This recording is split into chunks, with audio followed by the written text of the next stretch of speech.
Hello and welcome back to the JP Fan Club podcast. I'm Bars. I'm Sebastian. I'm Paul. And I'm Joseph. And I'm David. Today we will be talking about the Industrial Revolution. And that was Caesar. So we'll be right back right after this short break.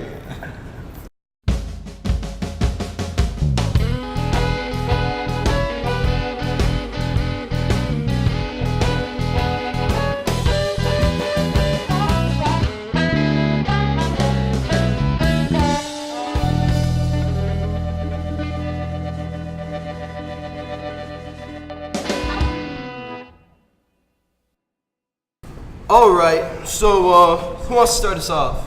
I got you. With a few terms and names you should know. Urbanization, society building and the movement of people moving to cities, which is becoming an urban society.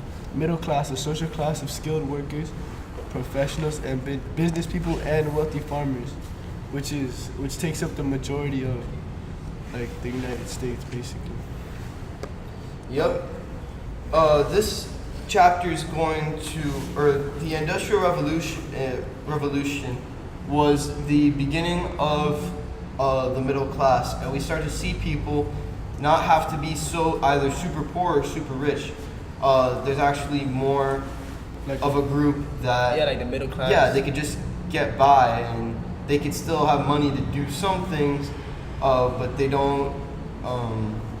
They're not rich. Yeah, They're living lavish, but they're not living lavish. Yeah, they're not living lavish. The Pursuit of Happiness. Good movie. All right, so Paul, you got it. Yeah, alright, this time I got it. Industrialization brought many changes to the British people. More people could use coal to heat their homes, eat better food, and wear better clothing. Yeah. Another change was urbanization, the city building, and the movement of people to cities. Yeah. Yeah, urbanization was really important. A lot of people don't know this, but that's actually where most of our economy is based off of. It's based off of Real estate. Commerce between urban cities. Yeah, and did you know that some people's lives were improved in the new economy? The Industrial Revolution created new wealth for the middle class, which included skilled workers, professionals, business people, and wealthy farmers. People in the middle class enjoyed comfortable lives and pleasant homes. This class began to grow in size. Some people grew wealthier. The nobles, who had been in control for many centuries. Yeah, that's true. But when the areas were too crowded, many people they couldn't find any good housing, schools, food, or police protection for their lives, and it was really bad for them, and they really couldn't find work at all when it first started the off. Great Depression. Yeah, pretty much. Yeah.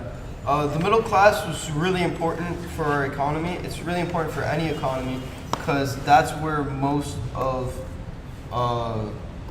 your consumers come from. Your consumers aren't the super rich people. Don't we tax most of the middle class anyway? So that's where Yeah. our money is. Yes. That's where everything comes from. The middle class. That is your target consumer when you're in business and you're trying to sell something. So that's why it's so important that we have a middle class in America.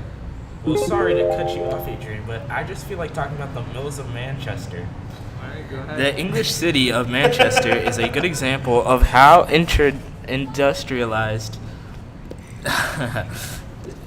industrialization changed society.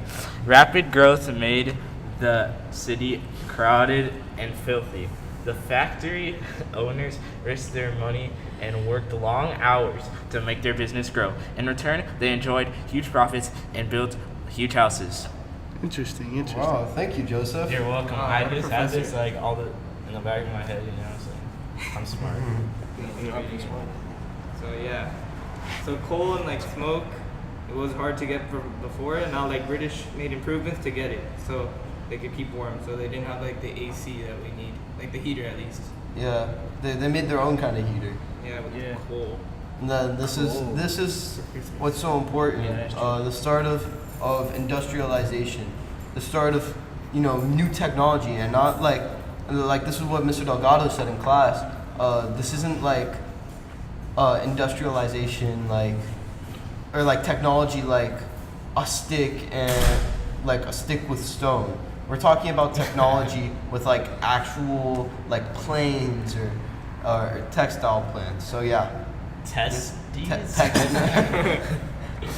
Oh, Not those, Joseph. Chill out. All right, so for this next segment, we're going to be having an art interview. So thank you very much, and we'll see you in the interview. Bye. Hello, this is my father. He is a financial advisor at Citibank. And he's going to talk to us about industrialization and the revolution in this chapter. Laissez-faire Okay. is a theory that government should not interfere in business. I like it. How does it relate to your work? Actually, it's horrible because my work is so regulated that they're all over me. So it's actually against laissez-faire. Oh. Laissez-faire would be better for me. I would like it better. I think it's more like a Republican versus Democrat. I want less government interfering in my stuff and my fears. Karl Marx is a communist. That's all I remember about him. His theory was everything should be shared. And that's like you studying for a test, getting an A, and your friend Jordan here not, and you have to share your A with him. Would you like that? No, I don't like that either. Karl Marx I don't like him.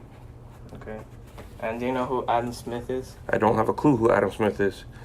He looks to be a philosopher who defended laissez-faire economics. I like him. Oh. I like him. He was for the people, and not for government. Okay. Less government, more freedom. Let us make business happen. What else do you need? What else do you know of these words? Communism. For form of socialism in which all production is owned by the people, and you have to share everything. Unions had their time. I think the unions were needed at one point because business owners were abusing their employees. So unions were developed to actually just protect their own rights and let the owners stop abusing them, or make the owners stop abusing them. So they created their own rights and their own rules. And a strike, well, that's what workers would do when they get fed up with their owners from abusing them. So they'd go on strike, they'd walk out, and they wouldn't work. Okay. That's it.